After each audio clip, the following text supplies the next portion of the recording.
Hello বন্ধুরা, কেমন আছেন সবাই? আশা করি আপনারা আমার মতো ভালো আছেন।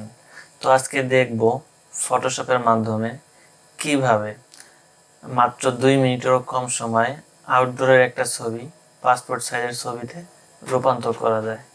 সো আর দেরি না করে আপনারা আমার কম্পিউটার স্ক্রিনের দিকে ফলো করুন।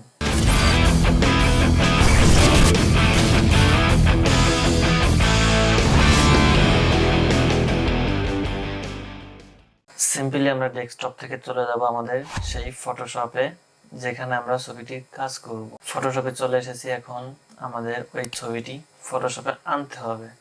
আনার পরে আমরা সিম্পলি পাসপোর্ট সাইজের মাপটা নিয়ে ছবিটি ক্রপ করে নিব।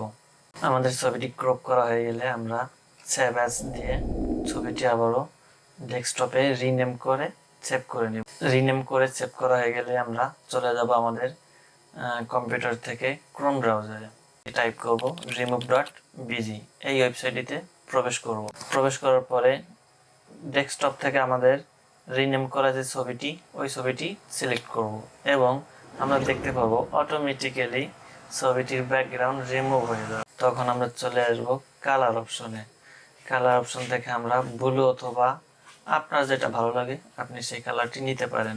ছবিটি ফটোশপে আনার পরে আমরা সিম্পল আগের ওয়েতে ফটোশপের এই ছবিটি পাসপোর্ট সাইজে ক্রপ করে নেব। ক্রপ করা হয়ে গেলে আমরা কিবোর্ড থেকে কন্ট্রোল-M প্রেস করে ছবিটির কার্ভটা একটু বাড়িয়ে দিব, যাতে ছবিটি দেখতে একটু আকর্ষণীয় লাগে। লেভেল এবং কালার ব্যালেন্স হয়ে গেলে আমরা সিম্পলি চলে আসবো ফিল্টার থেকে নয়েজ ওয়্যার প্রফেশনাল নামে একটি ফিল্টার আছে। এই ফিল্টারটি ইউজ করব যাতে ছবিটি দেখতে আরও সুন্দর এবং প্রফেশনাল মনে হয়।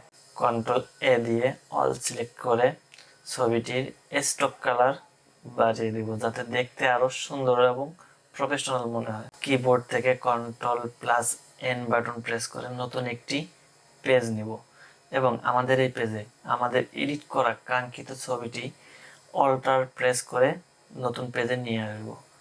ছবিটি আনার পরে আমরা আমাদের মন মতো যে কয়টা লাগে আমরা সে কয়টা সাজিয়ে Ctrl+P দিয়ে প্রিন্ট দেব এবং হয়ে যাবে আমাদের ছবিটি মাত্র 2 মিনিটেরও কম সময়। তো বন্ধুরা, আমার এই ভিডিওটি কেমন লেগেছে আপনাদের মতামত জানাতে একদম ভুলবেন না। লাইক, কমেন্ট এবং শেয়ার করে আমার পাশে থাকুন এবং যদি কেউ পেজ থেকে ভিডিওটি দেখেন ফলো করতে ভুলবেন না। আর যদি কেউ ইউটিউব চ্যানেল থেকে দেখেন তো সাবস্ক্রাইব করতে একটুও দেরি করবেন না। তো আজকের মতো বিদায় নিলাম। দেখা হবে আগামী কোনো ভিডিওতে। আল্লাহ হাফেজ।